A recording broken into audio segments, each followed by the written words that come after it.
Καλησπέρα, ονομάζομαι Μπανάκης Κωνσταντίνος και στο παρακάτω βιντεάκι θα αναλύσουμε μαζί το πρώτο κεφάλαιο του μαθήματος της πληροφορικής της Α Γυμνασίου με τίτλο «Το υλικό του υπολογιστή».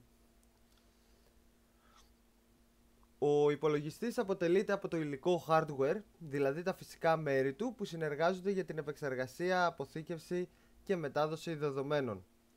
Το υλικό είναι θεμελιώδες για τη λειτουργία κάθε υπολογιστικού συστήματος, καθώς χωρίς αυτό το λογισμικό δεν μπορεί να εκτελεστεί. Στην ουσία, η μετάδοση δεδομένων γίνεται με οποιοδήποτε τρόπο. Ακόμα και τώρα που χρησιμοποιώ το ποντίκι ή με το πληκτρολόγιο ή με την αποθήκευση κάποιου αρχείου. Και για να ολοκληρωθεί η αποθήκευση συμβάλλει το hardware, που είναι δηλαδή τα μέρη του υπολογιστή που είναι γνωστά σε όλους: η μνήμη RAM, ο επεξεργαστής, η κάρτα γραφικών. Οπότε σκοπός αυτής της ενότητας είναι να απαντήσουμε σε μερικές ερωτήσεις και τις πιο σημαντικές. Με ποιο τρόπο εισάγουμε τα δεδομένα αυτά στον υπολογιστή? Με ποιους τρόπους μπορούμε να πάρουμε τα επεξεργασμένα δεδομένα? Πού αποθηκεύουμε τα δεδομένα και τις πληροφορίες? Από ποια μέρη αποτελείται ο υπολογιστής? Το υλικό hardware του υπολογιστή αποτελείται από τα φυσικά εξαρτήματα που συνεργάζονται για την εκτέλεση υπολογιστικών εργασιών. Βασικά μέρη του υλικού περιλαμβάνουν την κεντρική μονάδα επεξεργασίας, που είναι γνωστό σε όλους επεξεργαστής CPU, η οποία εκτελεί τις εντολές και επεξεργάζεται τα δεδομένα. Η μνήμη RAM αποθηκεύει προσωρινά τα δεδομένα για γρήγορη πρόσβαση. Και τέλος, τα αποθηκευτικά μέσα, που ουσιαστικά εκεί μέσα είναι το μέρος του υπολογιστή όπου αποθηκεύονται όλες οι πληροφορίες μας μακροπρόθεσμα. Και δύο παραδείγματα από αυτά είναι η HDD δίσκη και η SSD δίσκη. Τέλος, περιφερειακά συστήματα όπως το πληκτρολόγιο, το ποντίκι και η οθόνη επιτρέπουν την αλληλεπίδραση με τον υπολογιστή. Τώρα, όσο αφορά τη κεντρική μονάδα επεξεργασίας. Η κεντρική μονάδα επεξεργασίας, δηλαδή ο επεξεργαστής, είναι το κύριο εξάρτημα ενός υπολογιστή που εκτελεί τις εντολές στο προγραμμάτο και επεξεργάζεται τα δεδομένα. Θεωρείται ο εγκέφαλος και είναι το πιο σημαντικό σημείο του υπολογιστή, καθώς χωρίς αυτό δεν μπορεί να λειτουργήσει η μονάδα. Η ταχύτητά του τώρα επηρεάζεται από τους πυρήνες και από τη συχνότητα του ρολογιού και σε συνολικό βαθμό από την απόδοση του υπολογιστή. Επίσης, αποτελείται από δύο κύρια μέρη, την αριθμητική και τη λογική μονάδα, η οποία εκτελεί αριθμητικές και λογικές πράξεις, και τη μονάδα ελέγχου που κατευθύνει τη ροή δεδομένων και εντολών. Συσκευές εισόδου. Οι συσκευές εισόδου είναι τα περιφερειακά του υπολογιστή, στα οποία συνδέονται στον υπολογιστή και προφανώς συμβάλλουν και στη μετάδοση των δεδομένων. Μέσα από τον επεξεργαστή γίνεται αυτό, η επεξεργασία των δεδομένων, και είναι το πληκτρολόγιο, το ποντίκι, το μικρόφωνο. Επίσης μπορεί να είναι κάποια κάμερα. Απλά αυτές οι τρεις είναι οι πιο συχνές επιλογές. Το πληκτρολόγιο του υπολογιστή είναι μια συσκευή εισόδου που επιτρέπει στους χρήστες να εισάγουν δεδομένα και εντολές στον υπολογιστή. Αποτελείται από πλήκτρα, γράμματα, αριθμούς, σύμβολα και ειδικές λειτουργίες. Χρησιμοποιείται για την πληκτρολόγηση κειμένων, την εκτέλεση εντολών και διαχείριση εφαρμογών. Το πληκτρολόγιο είναι ένα από τα πιο βασικά και απαραίτητα περιφερειακά εξαρτήματα ενός υπολογιστικού συστήματος, διευκολύνοντας την αλληλεπίδραση του χρήστη με το λογισμικό. Αντίστοιχα, το ποντίκι του υπολογιστή είναι μια συσκευή εισόδου που επιτρέπει στους χρήστες να αλληλεπιδρούν με το γραφικό περιβάλλον του υπολογιστή. Χρησιμοποιείται για την κίνηση του δείκτη στην οθόνη και την επιλογή αντικειμένων. Το ποντίκι διαθέτει κουμπιά που χρησιμοποιούνται για την εκτέλεση εντολών, όπως το αριστερό κλικ για επιλογή και δεξί κλικ για την πρόσβαση σε μενού. Με αυτό τον τρόπο είναι το δεξί κλικ, όπου βγαίνει το μενού και έχει διάφορες επιλογές που μπορεί να χρειαστούμε. Το αριστερό κλικ είναι γνωστό σε όλους. Είναι για να επιλέξουμε ένα μέρος κειμένου ή οτιδήποτε άλλο. Και επίσης χρησιμοποιείται και για την κύληση σε σελίδες, όπως κάνω εγώ τώρα. Το μικρόφωνο. Το μικρόφωνο είναι μια συσκευή εισόδου που μετατρέπει τους ήχους σε ηλεκτρικά σήματα. Χρησιμοποιείται για την καταγραφή ήχου, την επικοινωνία μέσω υπολογιστή όπως στις βιντεοκλήσεις και για φωνητικές εντολές σε διάφορες εφαρμογές. Τα μικρόφωνα μπορούν να είναι ενσωματωμένα σε συσκευές όπως φορητοί υπολογιστές, ακουστικά ή να είναι ξεχωριστά εξαρτήματα που συνδέονται με τον υπολογιστή μέσω θύρας USB, Type-C ή διαφόρων άλλων συνδέσεων. Είναι το μέσο για να εισάγουμε ήχο στον υπολογιστή, μια φωνητική εντολή. Οι συσκευές εξόδου τώρα. Για να έχει νόημα η επεξεργασία των δεδομένων, πρέπει να μπορούμε να πάρουμε τα αποτελέσματα από τον υπολογιστή. Οι συσκευές στις οποίες αποτυπώνονται τα αποτελέσματα της επεξεργασίας ονομάζονται συσκευές εξόδου. Οι κυριότερες συσκευές εξόδου είναι η οθόνη, ο εκτυπωτής και τα ηχεία. Οι συσκευές εξόδου στην ουσία είναι το αποτέλεσμα από την εισαγωγή δεδομένων που έχουμε δώσει στη κεντρική μονάδα μας. Αν έχουμε πατήσει το κουμπί εκτύπωση, τότε ο εκτυπωτής θα κάνει τη δουλειά του εφόσον έχουν γίνει όλα σωστά και θα εκτυπώσει αυτό που θέλουμε. Στην οθόνη μας θα δείχνει ένα αποτέλεσμα δεδομένων που έχουμε εισάγει, που μπορεί να κάνουμε κάποιο κλικ για να δούμε κάποιο βιντεάκι ή αναπαραγωγή ενός βίντεο, μιας ταινίας ή οτιδήποτε. Και τα ηχεία για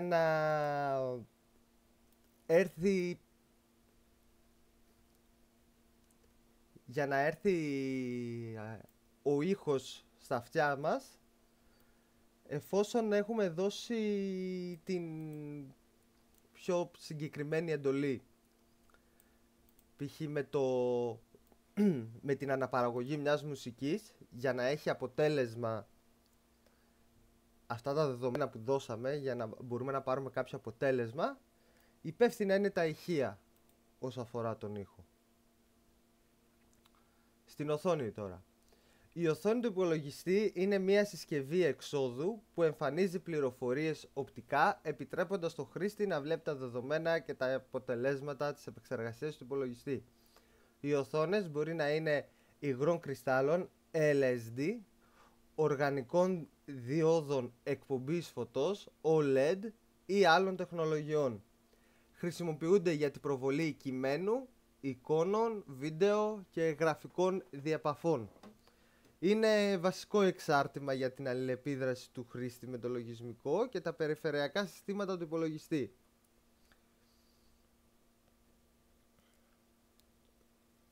Ο εκτυπωτής. Ο εκτυπωτής είναι μια συσκευή εξόδου όπου μεταφέρει ψηφιακές πληροφορίες από τον υπολογιστή σε φυσικό χαρτί ή άλλο υλικό εκτύπωσης.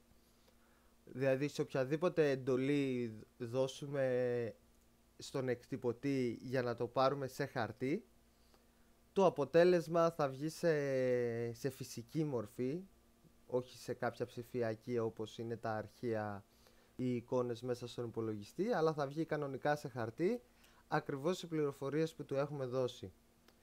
Αυτό γίνεται με παρόμοιο τρόπο που λειτουργεί και η μονάδα, Δηλαδή πηγαίνει ένα μέρος δεδομένων που θέλουμε εμείς στον εκτυπωτή και με μια συγκεκριμένη διαδικασία βγαίνει το χαρτί με τα δεδομένα που έχουμε δώσει. Ουσιαστικά το αποτέλεσμα των δεδομένων μας βρίσκεται πάνω στο χαρτί πάνω στο χαρτί. Ηχεία. Τα ηχεία είναι συσκευές που μετατρέπουν τα ηλεκτρικά σήματα σε ήχο. Χρησιμοποιούνται σε πολλές εφαρμογές όπως οι υπολογιστές, τα κινητά τηλέφωνα, τα συστήματα ήχου και οι τηλεοράσεις. Τα ηχεία οφείλονται για τον ήχο σε οπουδήποτε υπάρχει ήχος σε κάποιο βίντεο, σε κάποια ταινία, σε οτιδήποτε μπορεί να ακούμε ήχο μέσα από μια ψηφιακή συσκευή, όπως είναι οι άλλες που προανέφερα. Τα ηχεία είναι υπεύθυνα για αυτό το πράγμα. Ουσιαστικά πάλι μεταφέρονται δεδομένα μέσα στη κεντρική μονάδα, ώστε όταν ανιχνεύουν ότι είναι υπεύθυνα για τον ήχο, η συσκευή εξόδου που είναι τα ηχεία μας βγάζουν το αποτέλεσμα του ήχου. Μνήμη του υπολογιστή ή αλλιώς γνωστή σε όλους η μνήμη RAM. Η μνήμη του υπολογιστή και τα αποθηκευτικά μέσα αποτελούν κρίσιμα στοιχεία κάθε συστήματος πληροφορικής. Η κατανόηση της λειτουργίας τους είναι απαραίτητη για την αποτελεσματική χρήση και συντήρηση των υπολογιστών. Η μνήμη τυχαίας προσπέλασης, γνωστή και ως RAM, είναι μια μορφή προσωρινής αποθήκευσης δεδομένων που χρησιμοποιείται από το CPU για την επεξεργασία πληροφοριών. Η μνήμη RAM επιτρέπει γρήγορη ανάγνωση και εγγραφή δεδομένων, καθιστώντας την ιδανική για εργασίες που απαιτούν ταχύτητα και ευελιξία. Όσο περισσότερη RAM διαθέτει ένας υπολογιστής, τόσα περισσότερα προγράμματα και δεδομένα μπορεί να χειριστεί ταυτόχρονα χωρίς να παρουσιάζει καθυστερήσεις. Η RAM στην ουσία είναι ένα κομμάτι του υπολογιστή όπου για μικρές εντολές αποθηκεύονται προσωρινά, όπως ας πούμε άμα κάνω μία αντιγραφή ένα κείμενο, αυτό θα αποθηκευτεί προσωρινά στη μνήμη RAM, ώστε όταν θα γίνει επικόλληση να μπορεί να είναι κάπου αποθηκευμένο ώστε να το βρει. Στη μνήμη RAM υπάρχουν διάφορα μεγέθη και έτσι όπως είπα και πριν, ανάλογα με το μέγεθος της RAM είναι και πιο γρήγορη η συλλογή και το αποτέλεσμα των δεδομένων. Βέβαια δεν παίζει ρόλο μόνο η RAM στο να γίνει όλη η διαδικασία γρήγορα. Παίζει ρόλο και ο επεξεργαστής, όπως είπαμε, καθώς είναι ο κύριος εγκέφαλος της κεντρικής μονάδας. Αλλά είναι ένα πάρα πολύ σημαντικό κομμάτι για να υπάρχει μια γρήγορη ροή μεταξύ δεδομένων. Αποθηκευτικά μέσα. Τα αποθηκευτικά μέσα είναι συσκευές και τεχνολογίες που χρησιμοποιούνται για τη μακροπρόθεσμη αποθήκευση δεδομένων. Υπάρχουν διάφοροι τύποι αποθηκευτικών μέσων, καθένας με τα δικά του χαρακτηριστικά και χρήσεις. Σκληρός δίσκος. Είναι ένα μηχανικό αποθηκευτικό μέσο για υπολογιστές, το οποίο χρησιμοποιείται για την αποθήκευση δεδομένων μακροπρόθεσμα. Αποτελείται από έναν περιστρέφερο δίσκο, πάνω στο οποίο εγγράφονται και διαβάζονται τα δεδομένα με τη χρήση ενός κεφαλιού ανάγνωσης εγγραφής.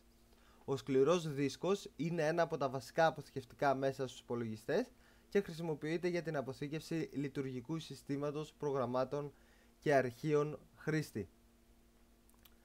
Ο σκληρός δίσκος κατά τεράστιο ποσοστό υπάρχει σε όλους τους υπολογιστές. Στη τωρινή εποχή χρησιμοποιούνται οι πιο γρήγοροι δίσκοι, οι οποίοι είναι οι SSD.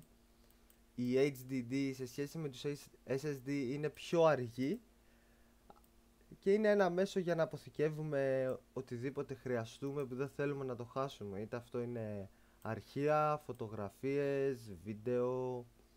Είναι είναι η ίδια λογική με το χώρο που έχουμε στα κινητά μας, όπου θα αποθηκεύσουμε κάποιο βίντεο στη συλλογή μας. Την ίδια ακριβώς δουλειά θα κάνει ο σκληρός δίσκος στη κεντρική μονάδα μας. Δισκέτα. Η δισκέτα, γνωστή επίσης ως floppy disk, είναι ένα δημοφιλές αποθηκευτικό μέσο δεδομένων από τη δεκαετία του 1970 μέχρι τις αρχές του 2000. Παρότι πλέον έχει αντικατασταθεί από τις σύγχρονες τεχνολογίες, έπαιξε σημαντικό ρόλο στην ιστορία της πληροφορικής. Είναι μια παλιά διαδικασία αποθήκευσης. Ήταν ένα πολύ δημοφιλές μέσο μέχρι και τις αρχές του 2000 και λίγο πιο μετά. Δεν υπήρχαν δυνατότητες εξέλιξης και πολλές τεχνολογίες, οπότε με την ανάπτυξη της τεχνολογίας ήταν από τα πρώτα που αντικαταστήθηκε. CD-ROM, DVD-ROM χρησιμοποιούνται ως εναλλακτικά μέσα για τη διαφύλαξη δεδομένων και πληροφοριών, καθώς και για τη μεταφορά αποθηκευμένων δεδομένων και εφαρμογών. Μνήμη flash. Το μέγεθός της, όσο μικρό είναι το δάχτυλό μας, την καθιστά πολύ βολική, κυρίως για τη μεταφορά δεδομένων. Αυτά ήταν για τα αποθηκευτικά μέσα. Τώρα πάμε στα είδη των υπολογιστών. Υπάρχουν διάφορα είδη υπολογιστών και διακρίνονται ανάλογα με το μέγεθος και τις δυνατότητές τους. Οι υπερυπολογιστές, οι οποίοι χρησιμοποιούνται από τα ερευνητικά κέντρα. Οι υπερυπολογιστές είναι συνήθως πιο μεγάλοι, πολύ πιο μεγάλοι από έναν κοινό υπολογιστή, και χρησιμοποιούνται για πιο ειδικές και πιο σύνθετες συλλογές δεδομένων, για να μπορεί να τα επεξεργαστεί η κεντρική μονάδα.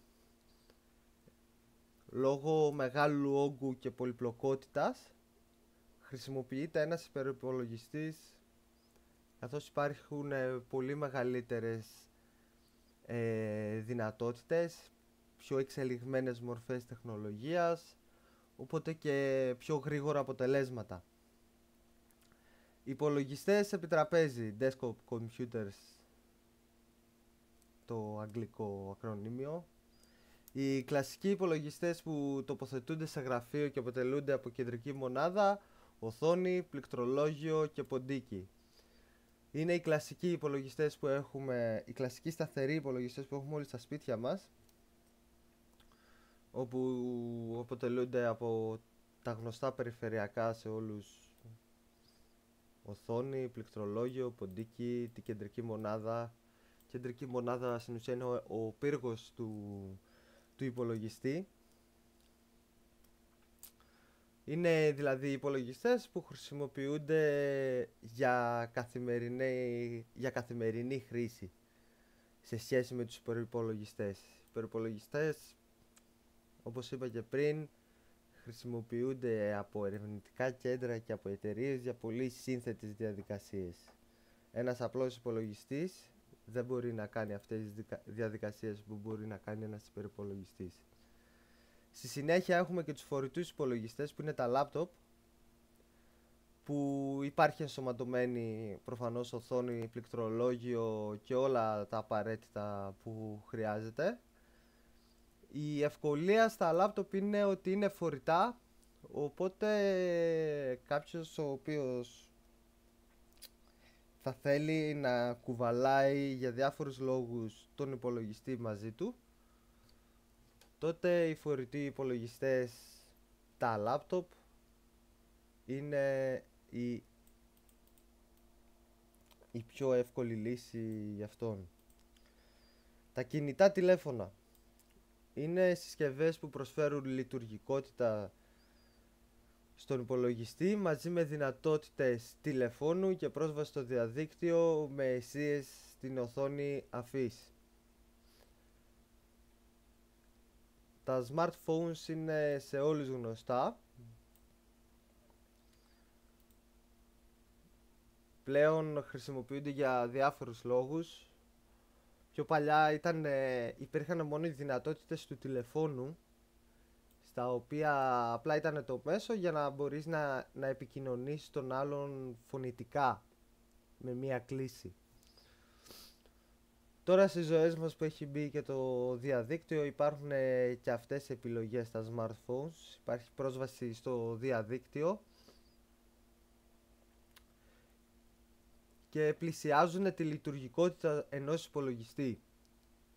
Υπάρχουν διαφορές, αλλά είναι λειτουργικά τα smartphones όπως ένας υπολογιστής. Και τέλος υπάρχουν τα μεγάλα συστήματα τα οποία χρησιμοποιούν οι τράπεζες και οι μεγάλοι οργανισμοί και βιομηχανίες. Επίσης τα μεγάλα συστήματα είναι μηχανήματα τα οποία διοχετεύουν τεράστιο όγκο δεδομένων και πολύ χρήσιμες και απαραίτητες πληροφορίες, οπότε θα πρέπει να μείνουν αποθηκευμένα και να γίνεται πιο γρήγορη η διαδικασία και αποθήκευσης αλλά και επεξεργασίας δεδομένων, καθώς θα γίνουν για πιο ιδιαίτερο και πιο σημαντικό λόγο, όπως είναι οι τράπεζες. Αυτό ήταν το τέλος του δευτέρου κεφαλαίου. Είδαμε αναλυτικά όλα τα σημαντικά στο κεφάλαιο που ήταν για το υλικό του υπολογιστή. Θα τα πούμε σε κάποιο επόμενο κεφάλαιο.